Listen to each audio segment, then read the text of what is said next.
Yo, what's up, my pitch perfect people? This is Richie here, and I'm back again doing Chelsea versus Manchester City match review. As we all know, the game took place earlier today with Manchester City beating Chelsea at Stamford Bridge 2-0 with goals coming from Erling Haaland and Mateo Kovacic. So I won't be keeping you for too long. I'll just give you a quick run through of the game itself. What I think we did well, what we did bad, what could be better, what could be worse. Just the thoughts on the game itself, just in general, the public's opinion, and yeah. So I won't be keeping you for too long. So we set out in our 4-3-3 formation with Robert Sanchez in goals, with Malo Gusto and Marco Correa as the two fullbacks, with Wesley Fofana and Levi Colwell as our two centre backs. And surprisingly, we started a midfield consisting of Romeo Lavia, Moises Caicedo, and Enzo Fernandez. And this is a midfield I did not expect for us to play, to be honest. Usually, I'd expect one of those three to be dropped onto the bench and then obviously come on for one or the other later on in the game. But we set out with those three in midfield today, and then we had Christopher Nkunku on the left wing, Cole Palmer on the right wing, and then Nicholas Jackson starting for the first time since the end of last season. And with this setup, I was very pretty pleased with how we set up. As I looked at the team, I looked at the players. I was like, okay, from what we got available, I do like the team. A big mission from the team itself was Raheem Sterling. Before the game, Raheem Sterling released some comments about how he wishes he was playing and stuff along those lines. But I didn't appreciate the comments at all, mainly because first game of the season, literally about an hour 15 until kickoff, and they're releasing statements like this. You can keep stuff like that in private, keep it between you and the board. I really didn't appreciate that at all. Like you're saying, you're fully committed to the cause, yet you're releasing out statements like this before a ball has even been kicked. So I really didn't appreciate those comments at all. Let me know your thoughts on that. But yeah, and then, so I missed the first half, but I caught up to the second half. So I had to go back and rewatch some stuff. And based on the timeline on Twitter and just based on people's videos and stuff that they post online, you think, oh, Chelsea played bad. Oh, Chelsea were this, Chelsea were doo doo, and all this. I'm just there like, bro, we weren't bad. We were decent. We beat Manchester City on XG, or expected goals. I'm not really a big fan of stats and all that, but we did create some opportunities. We only really had like one or two clear-cut opportunities, but we did have some stuff. Defensively, I thought we were okay. City did have a lot of space at times, but defensively, I thought we were good. I thought Wesley Fofana had a decent game, and so did Levi Colwell. And I think the more they play together, the more improved they become. They become much better as a duo. Marco Correa had a good game, in my opinion. I'm seeing people online being like, oh, Haaland, they him alive, or Savino had him on this and that. And I'm just there, brother, shut the hell up, boy. Bro, he was decent. He was He wasn't nothing spectacular, but I was okay. Malo Gusto, on the other hand, he that was probably his worst game in a Chelsea shirt by far, especially considering how he locked up Jeremy Doku last season. I expected big things from him, and I said in my Chelsea preview last week that I expect him to be another big performer this season, as he was last season. But today he let me down big time. Doku had him on strings. He was playing him like a puppet, bro. So yeah, that was by far Malo Gusto's worst performance in a Chelsea shirt, in my opinion. The midfield three. So Romeo Lavia, stunning performance, absolutely spectacular. Probably our best player today, in my opinion.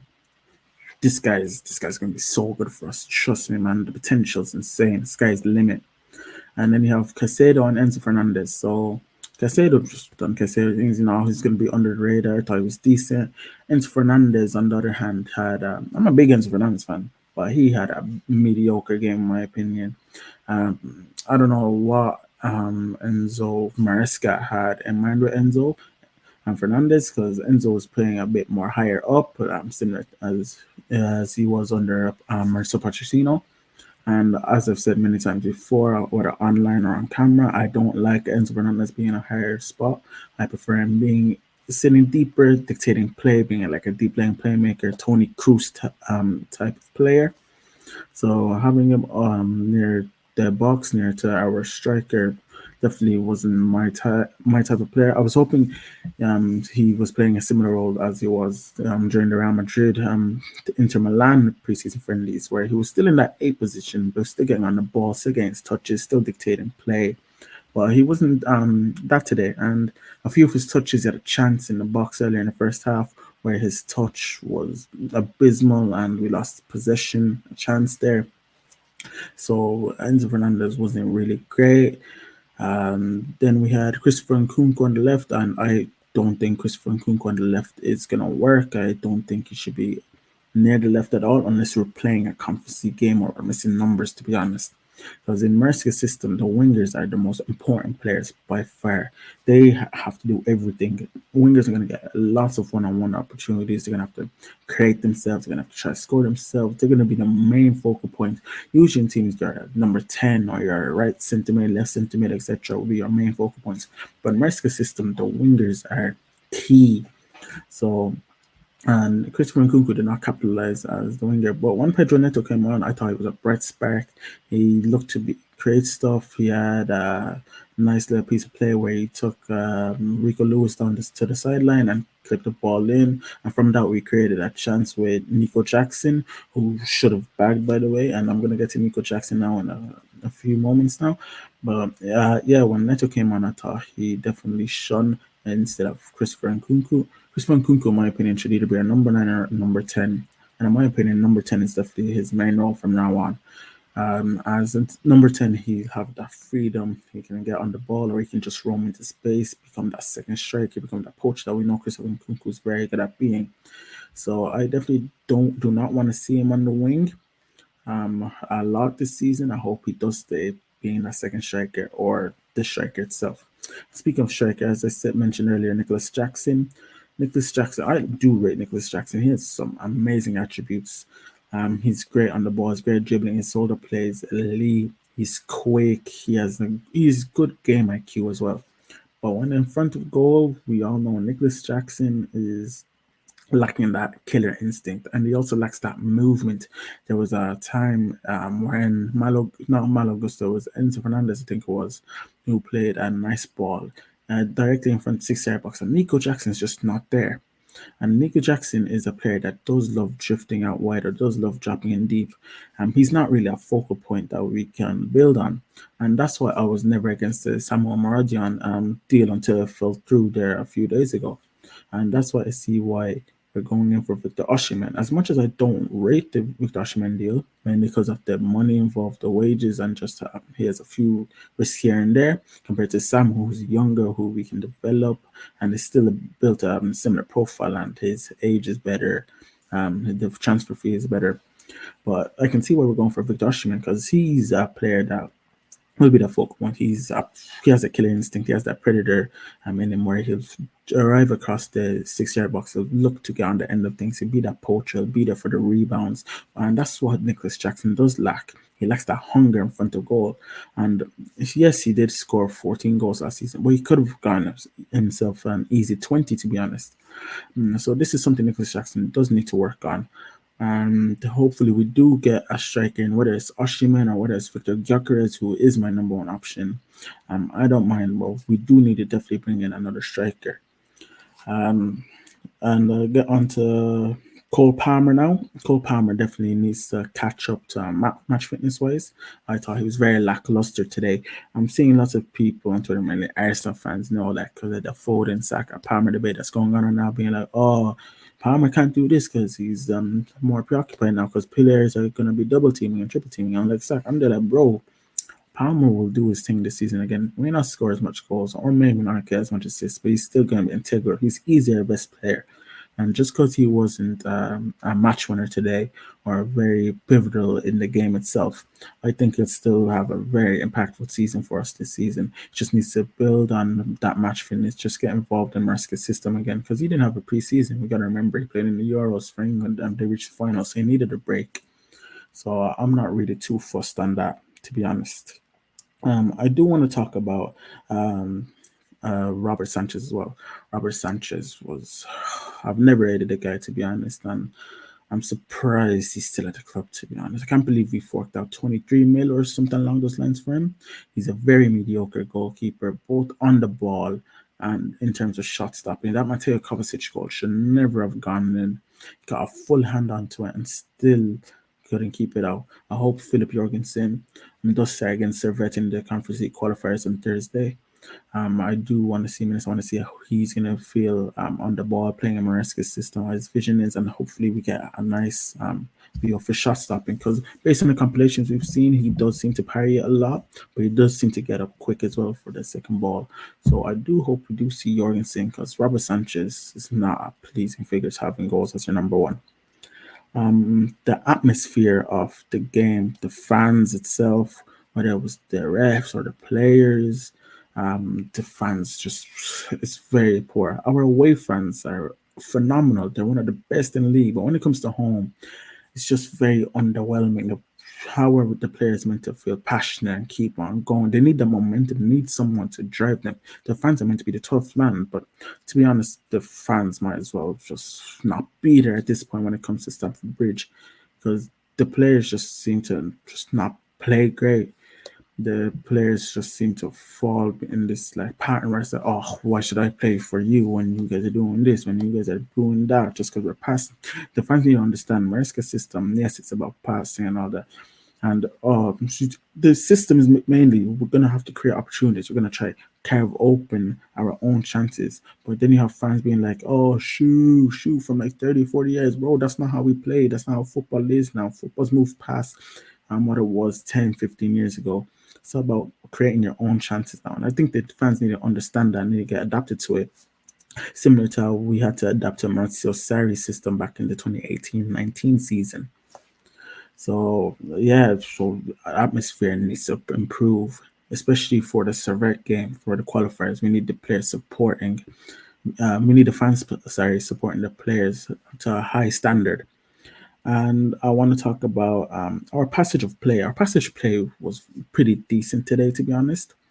I do think we created some nice chances. We had some good build-up moments, and we can definitely build on this because remember, we're not perfect. We've only had what 6, 7 games under Mariska, so the players are still learning. They're still half a second from where they want to be. Similar to Liverpool under Arne Slot yesterday, where we saw there was a few things here and there that they need to tweak. But with Chelsea, people are there like, oh, Chelsea have to be perfect from the off. Maybe it's because our fans do talk a lot online, but honestly, if you're smart, just come on, take away the bias. Just think about it. Okay, new manager. He needs to get accustomed to his players. The players need to get accustomed to him. They need to build a rhythm. They need to build a culture around each other. So I just think give it time. And even with what we had today, I thought we were very decent. We created some decent chances for ourselves.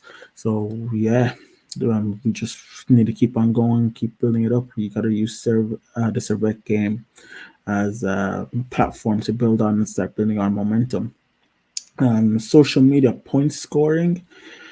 We all know how rival fans are. They'll jump on here and there. It's like we all know our trolls, but there's some serious accounts out there that genuinely piss me off, to be honest. They're like, oh, Palmer is overrated. Oh, look, Chelsea spent 1 billion, and this is the team they can care about, and all this. I'm there like, bro, focus on your team. We'll focus on ours. I know my podcast. I know that's ironic as a podcast, as a football podcast, because I'm going to be speaking on rivals, but try to keep a unbiased lens, honestly, because people are expecting Chelsea to be outrageous all of a sudden when it's literally the start of season. We've had Liverpool and City back-to-back seasons, which is outrageous to be honest. And Man City, who've come off 4 league titles in a row and a Champions League there a couple of seasons ago. And you expect us to be level with them, like even last season when we drew with them and should have beaten them at the FA Cup, we still had glaring holes. Sure, City had 31 shots on target, not 31 on target, but 31 shots against us at Stamford Bridge last season. And the past two games against the champions of Italy and Inter Milan and the champions of England and Manchester City, we've only had 22 shots faced, which is a good platform to build on. So social media point scoring needs to stop, to be honest. Everyone just needs to calm down, just needs to, okay, if we were shit, I'd understand, but we just weren't. We weren't even that bad. It's just building up our fitness, building our IQ in terms of being able to play under Enzo Maresca. So please, just if we're gonna just chat nonsense, just keep it to yourself, honestly. And now, lastly, I want to talk about Chelsea's next 8 games. So we have Servette at home, then we have Wolves away, Servette away, Crystal Palace at home, Bournemouth away, West Ham away, Brighton at home, and Nottingham Forest at home. Honestly, I'm expecting minimum 6 wins out of 8. We should be beating Servette home and away. It's the UEFA Conference League. I shouldn't even be expecting a loss, to be honest, in that competition at all. So if we don't win both games, that's an embarrassment. Wolves away, Wolves are a tough side, to be honest. I don't think we've beaten them away ever since the Tammy Abraham hat trick in Lampard's first season in charge in 2019-20. So that's going to be a tough game, but I do hope we'll be able to pull through. Winning that is going to be big, both for the morale of the players and the morale of Enzo Maresca, and just for the fan base itself, considering how we've started with Manchester City this season. So that's when the season really starts for me. So if we can just kick on and get a win in that, yeah, that's perfect. And Crystal Palace at home should do the job, to be honest. They've lost Elise and they didn't look great against Brentford, to be honest. But hey, Crystal Palace still do give tough games, but we should be beating them, to be honest. Bournemouth, we should be beating. West Ham away is always a trick one. Olympic Stadium seems to be a curse for us. But I do hope we'll be able to snatch at least a point from that one. Brighton at home, we should be winning, and Nottingham Forest at home. In fact, we should be getting 7 wins out of 8. But as I said, minimum 6, and I'm happy. So it's been 17 minutes now, so I leave you guys to it. I hope you did enjoy the video. Thank you all very much for 50 subscribers. It's been the support has been phenomenal, but on Instagram, on Twitter, on YouTube, you've all been great and amazing. I hope you guys do enjoy the videos and the content that we are providing. There will be a football talk podcast episode coming soon, and that should be either tomorrow or the day after. Make sure you do watch the previous videos from both Lawrence and Joyce. Lawrence talks about Arsenal should they be going for gold in his Gunners Insight episode, and Joyce has released his post-match review for the Manchester United Fulham game. So until then, I'll see you guys later. Peace.